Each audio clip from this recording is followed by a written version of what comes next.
인사하시겠습니다. 네, 좋습니다. 오늘 하나님께서 우리에게 주신 말씀은 역대하 20장 12절 13절의 말씀으로 어떻게 해야 좋을지 모를 때, 어떻게 해야 좋을지 모를 때라는 제목으로 하나님의 말씀을 선포합니다.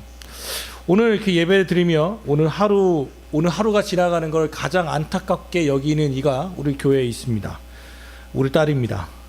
선율입니다. 왜냐하면 내일 계약하거든요. 오늘 하루가 얼마나 이렇게 빨리 지나간지 아이는 기억할 겁니다.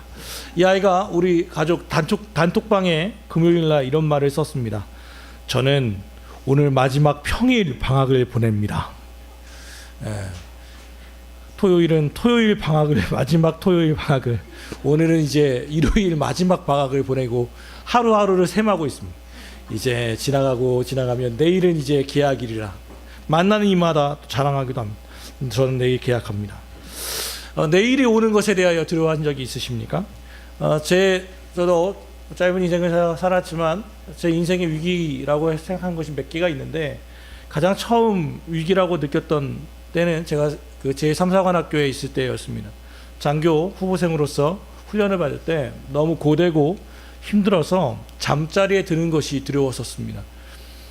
자고 일어나면 후딱 지나가잖아요. 그럼 바로 아침 6시부터 기상해서 계속 밤 10시까지 계속 훈련을 받아야 하는데, 아침 4km 구보부터 해서 너무너무 힘들었습니다.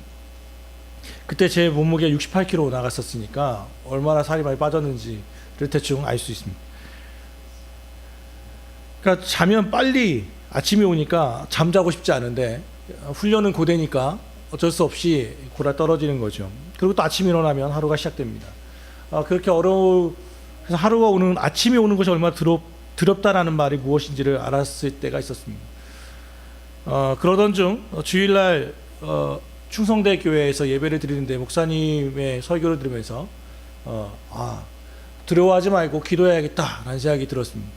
그때 또 마침 그 같은 훈육대에 있는, 내무발은 아니었지만 총신대에 다니는 전도사 친구 하나가 있어서 그 친구와 함께 그러면 우리 아침 그 친구 똑같은 고민을 하고 있으니까 기도하자라고 했습니다. 그래서 4시 반에 알람을 맞추고 일어나서 4시 반에 그 큰 화장실에 들어가서, 화장실에 그 왜 변기 있지 않습니까? 거기 안에 이제 남자 둘이서 왜냐면 밖에 있으면 소리가 다 퍼지니까 그 변소에 들어가서 둘이 쪽으로 앉아서 찬송가를 부르고 기도를 했던 적이 있습니다. 그렇게 하루하루를 보냈습니다. 그러면서 하루를 버티어 나갔던 때가 있었습니다. 그럼 물론 그렇게 오래 하지는 못했습니다. 왜냐하면 우리 훈육대에 귀신 나온다는 소문이 있어가지고 귀신이 노래 부르고 흐느낀대 이런 소리가 나기 시작했습니다. 왜냐하면 우리가 찬송가를 조그맣게 부르고 기도할 때 또 힘드니까 눈물 흘리잖아요. 흑흑흑 울면서 기도하니까 그 소리가 이렇게 퍼져가지고 우리 훈육대에 귀신 나온다는 소리가 나가지고, 그래서 우리가 오래 하지 못했지만 제 인생의 위기라고 생각하면 그때 저의 그 절박함과 하루의 두려움, 그리고 기도할 수밖에 없었던 그때의 그 상황들을 기억하고 있습니다. 오늘 말씀에 나오는 이 여호사밧과 유다 땅의 백성들도 저하고는 비교할 수 없는 절박함과 두려움 가운데 있음을 오늘 말씀을 통해서 알 수 있게 됩니다. 오늘 말씀 20장 12절 말씀만 다시 한번 볼까요? 역대하 20장 12절의 말씀 시작. 우리 하나님이여 그들을 징벌하지 아니하시나이까? 우리를 치러 오는 이 큰 무리를 우리가 대적할 능력이 없고 어떻게 할 줄도 알지 못하옵고 오직 주만 바라보나이다 하고, 이 여호사밧이라고 하는 왕은 남유다의 왕으로서 하나님을 공경하고 또 정치를 잘해서 나라가 흥왕되고 백성들이 평안하게 살았던 선한 왕이었습니다. 그런데 그가 평화롭게 살고 있던 이때 어느 날 갑자기 모압과 암몬 그리고 마온이라고 하는 세 개의 국가가 연합군을 이루어 100만 대군을 이끌고 이 이스라엘을 향하여 진격해 들어오는 것입니다.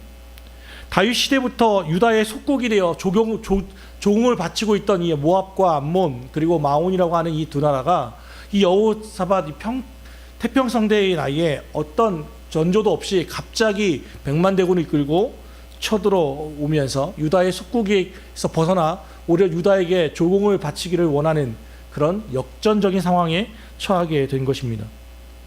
여호사밧은 앞서 말한 것처럼 선한 왕이기도 했으며 종교적으로도 그동안 우상을 섬기던 유다의 정책을 바꾸고 종교개혁을 단행했던 신실한 하나님의 사람이기도 하였습니다. 물론 모든 것이 선했던 것은 아닙니다.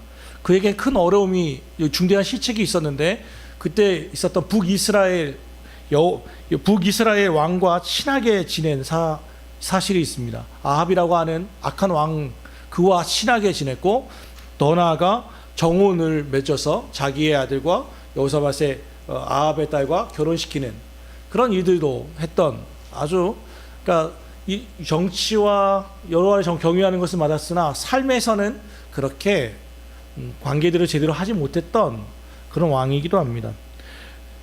그런 일 때문인지는 알 수 없지만 어쨌든 그런 상황이 갑자기 닥쳐오게 되었습니다. 여호사밧이 미처 반격을 준비할 경황도 없이 적군이 예루살렘 앞에까지 약 12, 13km 앞까지 쳐들어온 상황이 되었습니다. 그가 평상시 친하게 지내던 북이스라엘에게 지원을 요청할 시간도 없을 뿐더러 그들의 친하다 한들 그들이 내려올 틈도 없습니다. 더 나아가 이 여호사밧은 애굽과도 친했는데 애굽 땅에다가 도움을 요청한다 해도 역시 애굽이 온다고 하는 보장도 없을 뿐더러 애굽이 군대를 이끌고 올 때쯤이면 이미 예루살렘은 잿더미가 되어 있을 것입니다. 그만큼 긴박한 상황이었습니다. 그리고 절망적인 상황이었습니다. 마치 저 쓰나미처럼 그렇게 다가와 버린 겁니다. 여호사밧은 몹시 당황했습니다. 무엇을 어떻게 해야 할지를 알지 못했습니다. 그래서 그가 찾아간 곳이 하나 있습니다. 여호와의 전입니다.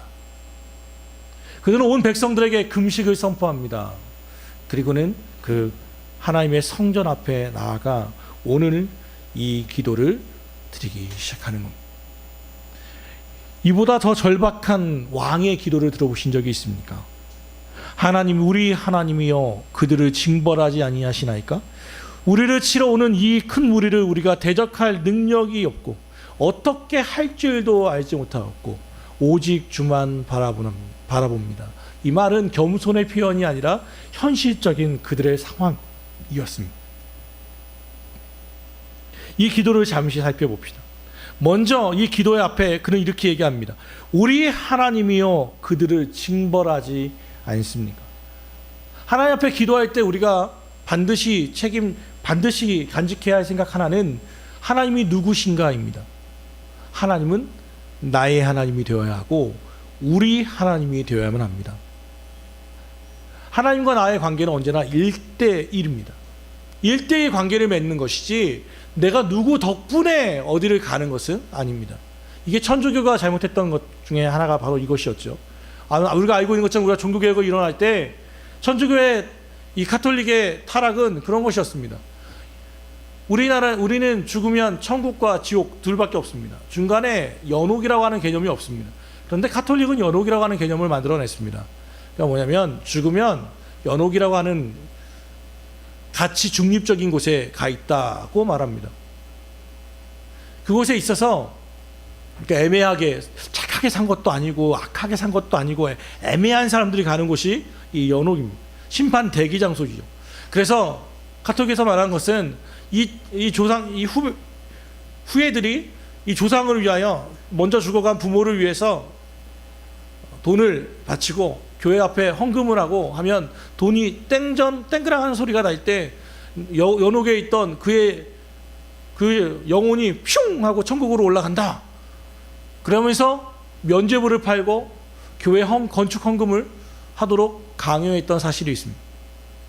그 얘기는 뭐냐면 이 후예가 그들을 이미 돌아가신 분을 위해서 기도하면 또 그를 위해서 헌금하면 그 영혼이 좋은 곳으로 간다고 말합니다. 그것은 철저히 거짓말입니다. 그럴 수 없습니다. 신앙은 내 것입니다.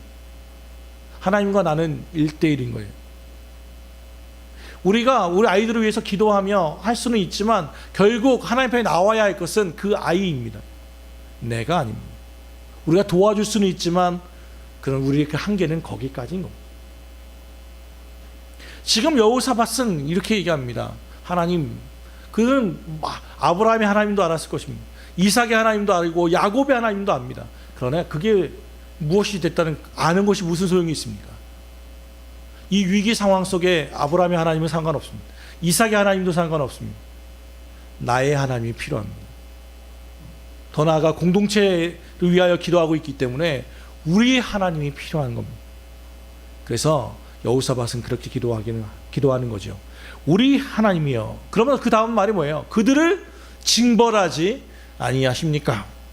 마치 도발적인 단어를 던지죠. 그 말은 하나님, 우리가 누구입니까에 대한 질문이기도 합니다. 우리가 이 유다 땅이 함께 있는 것은 우리가 백성으로 모여 있는 것이 아니라 하나님께서 우리를 나라 세우시지 않으셨습니까? 우리의 시작은 바로 하나님으로부터 말미암은 것이 아닙니까?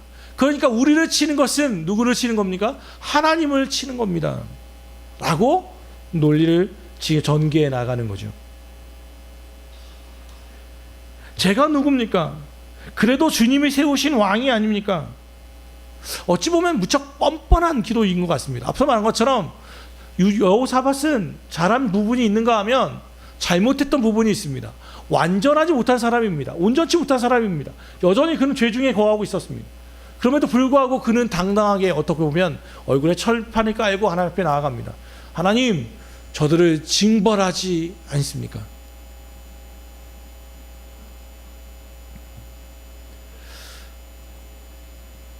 사랑하는 여러분, 제가 신약 성경을 보면서 깜짝 놀라는 건 뭐냐면 복음서를 보다 보면 예수님께 나아온 사람 중에 어느 누구도 예수님은 그들의 과거를 묻지 않았다는 사실입니다. 예를 들어 사마리아 여인을 보면 남편이 5이 있었습니다. 다 남편하고 어떻게 됐는지 모르지만 다 끝났습니다. 그 이제 6번째 남편과 살고 있습니다. 그러나 그 과거를 묻는 것은 징벌하는 것이 아닙니다. 내가 너를 잘 알고 있다는 표현이었을 뿐입니다. 너 왜 그렇게 했냐고 묻지 않았습니다. 중풍병자가 침상에 누워있을 때 친구들 4명이 예수님께 나아오려고 하는데 길이 너무 막혀 있으니까 지붕을 뚫어버렸습니다. 그러니까 우리 설교하고 있는데 지붕이 뚫린 것 같습니다. 갑자기 지붕이 뚫리던 사람이 내려오는 겁니다. 놀라고 자지러지고 난리 났을 겁니다. 그런데 예수님은 너 이거 지붕 뚫었으니까 꼭 변상하고 가야 한다. 야, 힘들어도 이제 질서를 지키고 들어와야지. 어려우면 베드로한테 얘기 좀 하지 한 적이 한 번도 없습니다. 내 자리를 들고 가라고 말씀하셨습니다. 38년 된 병자, 원망의 눈초리에 있던 그에게 다가가서 역시 과거를 묻지 않았습니다. 예수님께 나와 혈루병 여인 어느 누구도 너 왜 그동안 그렇게 살았냐라고 말씀하신 적이 없습니다. 지금 나온 것 그거 하나만으로도 주님은 그들의 병을 고쳐주시고 구원해 주셨습니다. 여호사밧은 그 하나님의 성품을 압니다. 그러므로 나옵니다. 그리고 주님 당당하게 말합니다. 뻔뻔스럽게 말합니다. 저들을 징벌하십시오. 하나님의 나라를 지금 침범하고 있는 겁니다. 우리는 철저히 주님이 세우신 민족이 아닙니까?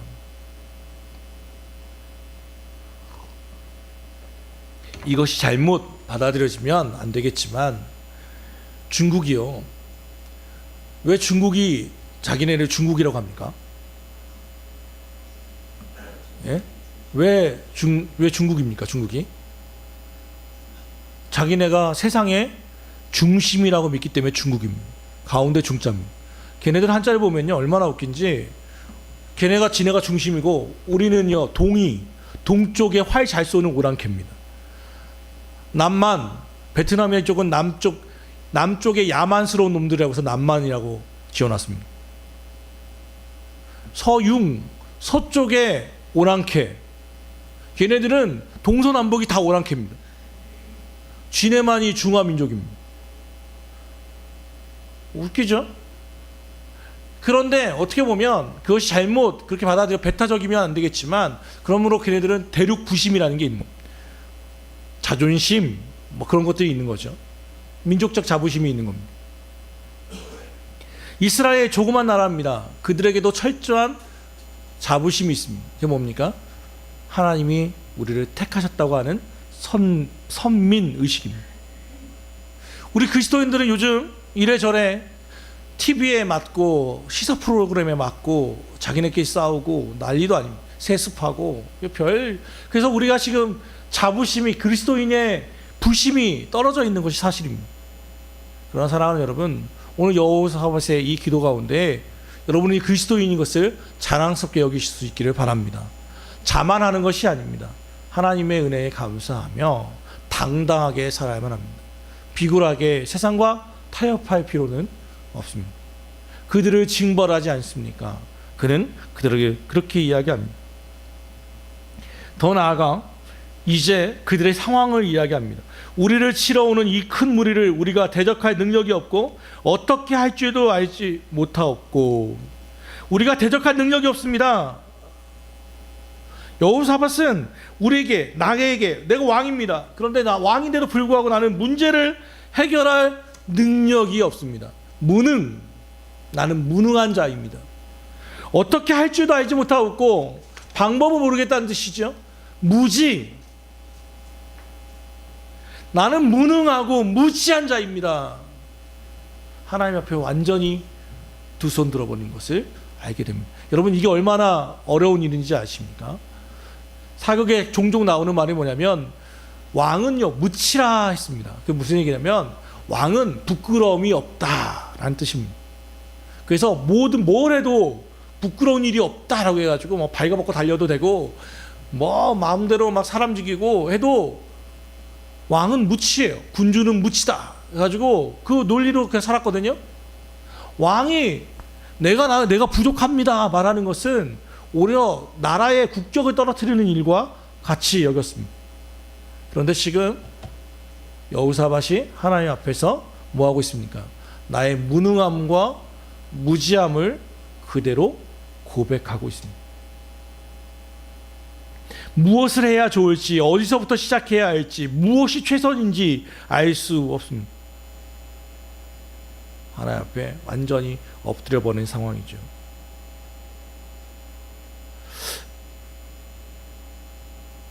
그런데 여러분, 이건 마치 그런 것 같은 거예요. 제가 요즘 이렇게 살이 좀 찌고 있거든요. 그랬더니 우리 선한이가 맨날 저보고 살 빼라고 얘기합니다. 그래서 근데 제가 또 허리가 또 별로 안 좋아요. 안 좋습니다. 제가 좋아하는 게 탁구와 배드민턴인데 구기 종목을 좋아하는데 허리가 안 좋아지면서 그렇게 운동을 멀리 하니까 또 뭐 다 발에는 또 족저근막이 오고 막 이래서 운동을 거의 못 합니다. 그랬더니 얘가 뭐라고 하냐면 그럼 수영을 하랍니다. 수영 좋지요. 근데 제가 수영에 대해서 솔직히 말하면 자신이 없습니다. 왜 없냐면 옛날에 어렸을 때 친구들이 몇 명을 이렇게 배영 있잖아요. 배영을 이렇게 다 이렇게 몇 명을 가르쳐 줬는데 제일 못한 게 접니다. 저는 배 뒤로만 누우면 무조건 후루룩 들어갑니다. 배영을 배울 때 워낙 물을 많이 먹어가지고 수영하면 별로 이렇게 좋아하진 않습니다. 자신도 없습니다. 그때 제일 많이 들었던 말이 뭐냐면요, 힘 빼. 야, 힘 빼. 나는 뺐어 하는데 내가 스스로를 너무 사랑하는지 맨날 힘이 들어가가지고 꼬르륵 잠기는 겁니다. 그래서 수영을 잘 못합니다.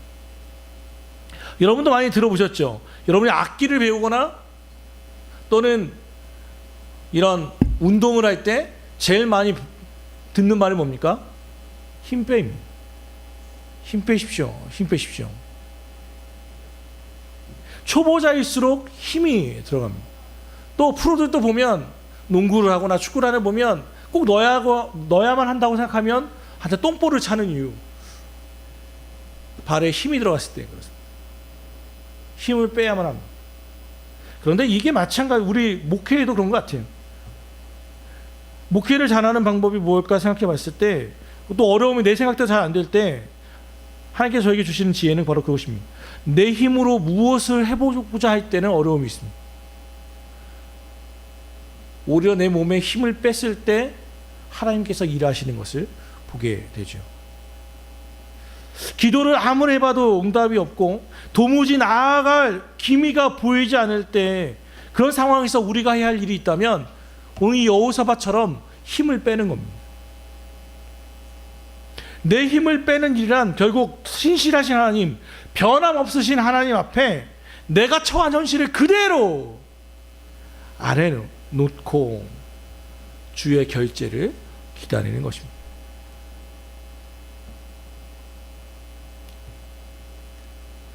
신실하신 하나님을 의심 없이 바라보며 버티고 서 있는 것, 나의 무능과 무지를 그대로 고백하는 것, 먼저 미리 답을 내놓지 않는 것, 내 계획을 세워놓지 않고 계획 자체를 하나님 앞에 놓는 것, 무능과 무지를 말하는 것. 오늘 이 역대하 20장 12절은 장신대 저희 신대원에 가면 그 외워야 할 그 성구가 100개, 구약 100개, 신약 100개에서 200개의 말씀을 외워야만 합니다. 그 중에 하나입니다. 역대하의 많은 말씀 중에 이 말씀은 모든 신대원생들은 다 외우게 되어 있습니다. 그래서 저는 이 말씀을 외웁니다. 벌써 이게 신대원 간 지가 벌써 10몇 년이 지났지만 이 말씀은 많이 아뢰기도 했고 또 제가 좋아하는 말씀이기도 합니다. 그 어려움에 닥쳤을 때 들고 나가는 말씀이기도 합니다. 사랑하는 여러분, 힘을 빼십시오. 그리고 인정하십시오. 저는 대적할 능력이 없고 어떻게 할 줄도 알 수 없습니다. 답이 없습니다. 그러면서 마지막 말을 하십시오. 오늘 마지막 말이 무엇입니까? 12절. 우리가 어떻게 할 줄도 알지 못하옵고 오직 주만 바라보나이다. 여호사밧은 오직 주만 바라본다고 기도를 드립니다. 오직 주만 바라봅니다. 병원에서 정밀 검사를 받아보자고 합니다. 저 검사 결과 악성 종양이라고 하죠. 수술 날짜가 잡힙니다. 그러나 수술 예후가 좋지 않습니다. 여러분은 그런 상황에 어떻게 하시겠습니까? 오늘 이 기도입니다. 나의 하나님이여, 나는 어떻게 할지도 알지 못하고 오직 주만 바라봅니다. 여러분, 똑같은 죄를 하나님 앞에서 또다시 자백하는 우리의 모습을 발견할 때가 있습니다. 이겨내리라, 내가 등을 돌리리라, 다시는 빠져들지 않으리라 결심하고 또 결심했지만 여지없이 무너진 자신의 모습을 바라볼 때 어떻게 하면 됩니까? 나의 하나님이여, 나는 어떻게 할지도 알지 못하고 오직 주만 바라봅니다. 마침내 올 게 왔습니다. 내가 그놈의 신용카드 내가 분질러 버린다고 했는데, 씀씀이를 좀 줄여보겠다고 했는데, 해픈 생활 습관 바꿔보겠다고 했는데 빚더미에 깔릴 만큼 다시 또 올 게 왔습니다. 이때 어떻게 하시겠습니까?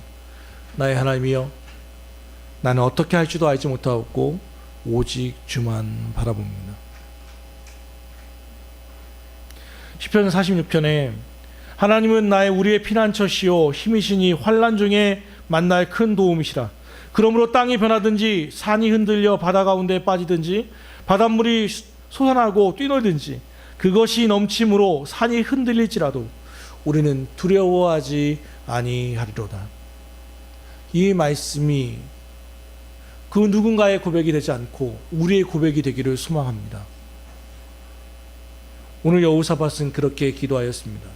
그 이후에 하나님은 실제로 응답하셨고, 그들은 총칼로 이 삼국의 연합군을 물리치는 것이 아니라 찬송함으로 찬양하며 나아갔을 때 그들이 물러가는 놀라운 경험을 하게 되죠. 그리고 그 골짜기를 불화가 찬송의 골짜기라고 만드는 일이 있었습니다. 꽤 오래된 이야기입니다. 국민일보에 실렸던 기사, 하나님은 선하시다라고 하는 그 길에 한 사모님이 올렸던 글이 있습니다. 1996년 1월 어느 날 남편은 들고 있던 테니스채를 갑자기 떨어뜨렸다. 커피잔을 놓치기 시작했다. 몸이 축 늘어졌다. 이상했다. 목사님의 사모님이십니다. 종교개혁 전문가인 남편이 박사 논문을 마치기 8개월 전의 일이다. 목 디스크 아닐까 생각하며 병원에 갔다. 근위축증, 불치병이란다. 청천벽력 남편 정태두 박사가 본격적인 투병 생활을 시작하면서 정정숙 박사와 일남 1년은 중증 환자 가족의 삶을 살아야만 했다. 첫째 아들이 8살, 둘째 딸이 2살 때 남편은 침대에서 누워 지냈다. 가족은 어려운 가운데서도 매일 가정 예배를 드렸다. 가족 오락 시간을 가졌고 매일 감사 일기를 썼다. 이들 가족의 칠판과 벽에는 감사가 적힌 내용물로 가득했다. 감사는 거창하지 않았다. 남편은 그제는 밤새 20번 깨었는데 어젯밤에는 10번밖에 일어나지 않아 감사합니다 라고 쓰기도 했다. 환경은 열악했지만 웃음꽃이 피었다. 중증 환자의 집에서 행복의 냄새가 났다. 투병하면서 남편은 천국 들어갈 때 부끄럽지 않게 살려고 노력했다. 남편은 늘 죽을 때를 알려달라고 기도했다. 삶을 정리할 시간을 갖기 위해서다. 2003년 4월 죽는 꿈을 꾼 남편은 영원한 이별을 준비했다. 몸이 급격히 나빠졌다. 그해 5월 1일부터 남편은 유언 편지를 썼다. 남편이 구술한 것을 부인이 대필했다. 죽기 전 마지막 8일간 관계를 정리했다. 자녀를 불러 용서를 빌고 축복했다. 얘들아, 멋지게 살다가 멋지게 천국에서 만나자. 아빠는 천국의 삶이 정말 기대가 된단다.